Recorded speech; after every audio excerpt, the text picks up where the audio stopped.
మంచు టౌన్ అన్నటువంటి వార్తని హైలైట్ చేశారు. సినీ నటుడు మంచు మోహన్ బాబు కుటుంబంలో రేగిన కలకలానికి సంబంధించి సోమవారం కీలక పరిణామాలు చోటు చేసుకుని హైదరాబాద్ శివార్లోని జల్పల్లిలో ఉన్న ఆయన ఫామ్ హౌస్ మంచు టౌన్ని ఆయన కుమారుడు మంచు మనోజ్ స్వాధీనం చేసుకున్నారు. మనోజ్పై దాడి జరిగిందనే వార్తల నేపథ్యంలో ఆదివారం ప్రైవేట్ ఆసుపత్రిలో చేరిన మనోజ్ సోమవారం ఉదయం డిశ్చార్జ్ అయ్యారు. వెంటనే బౌన్సర్లతో కలిసి వెళ్లి ఫామ్ హౌస్ను స్వాధీనం చేసుకున్నారు. ఆపై సోమవారం రాత్రి తనపై గుర్తు తెలియని వ్యక్తులు దాడి చేశారంటూ పహాడీ షరీఫ్ పోలీస్ స్టేషన్కి వెళ్లి ఫిర్యాదు చేశారు. ఇది జరిగిన గంటలోనే మోహన్ బాబు వాట్సాప్ ద్వారా రాచకొండ పోలీస్ కమిషనర్ సుధీర్ బాబుకి ఫిర్యాదు పంపారు.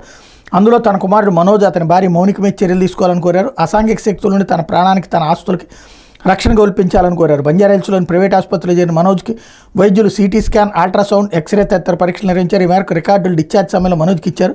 వాటిని మనోజ్ వెంటనే వాట్సాప్ ద్వారా పహాడీ షరీఫ్ పోలీసులు పంపారు. తొలుత తన ఇంటికి వెళ్లారు. తర్వాత కొందరు బౌన్సర్లతో కలిసి జల్పల్లిలోని మంచు టౌన్కి వెళ్లారు. వీరి వెంట కర్నూలు నుంచి వచ్చిన కొందరు భూమా, మౌనిక అనుచరులు కూడా ఉన్నట్టు సమాచారం. ప్రస్తుతం దుబాయ్లో ఉన్న మంచు విష్ణు సైతం కొందరు బౌన్సర్లను ఫామ్ హౌస్కు పంపారు. ఇలా మనోజ్ విష్ణులకు సంబంధించినటువంటి దాదాపు 70 మంది బౌన్సర్లు అక్కడికి చేరుకోవడం తీవ్ర ఉద్రిక్తత నెలకొంది.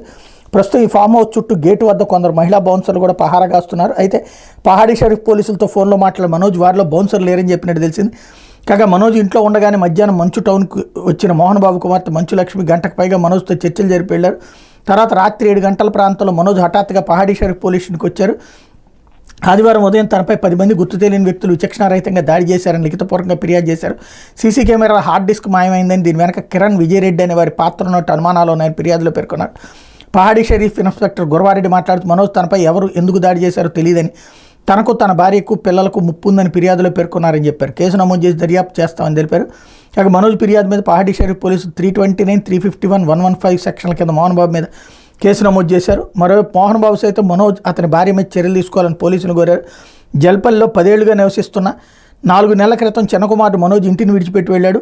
మనోజ్ కొందరు సంఘ వ్యతిరేకులతో కలిసి నా ఇంటి వద్ద కలకలం సృష్టించాడు.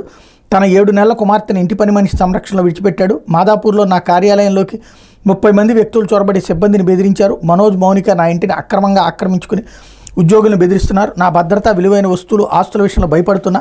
నేను దాదాపు 78 ఏళ్ల సీనియర్ సిటిజన్ని. నా ఆస్తుల నుంచి మనోజ్, మౌనికలను బయటికి పంపండి. వాళ్ళు వారి సహచరులపై చట్టపరమైన చర్యలు తీసుకోవాలి. నా భద్రత కోసం అదనపు సిబ్బందిని కేటాయించండి అని ఫిర్యాదులో మోహన్ బాబు కోరారు. మోహన్ బాబు లెటర్ హెడ్పై ఆయన సంతకంతో నీ ఫిర్యాదు లేక వాట్సాప్ ద్వారా రాచకొండ పోలీస్ కమిషనర్కి అందింది. ఆయన దాన్ని పహాడీ షరీఫ్ పోలీసులకు ఫార్వర్డ్ చేశారు.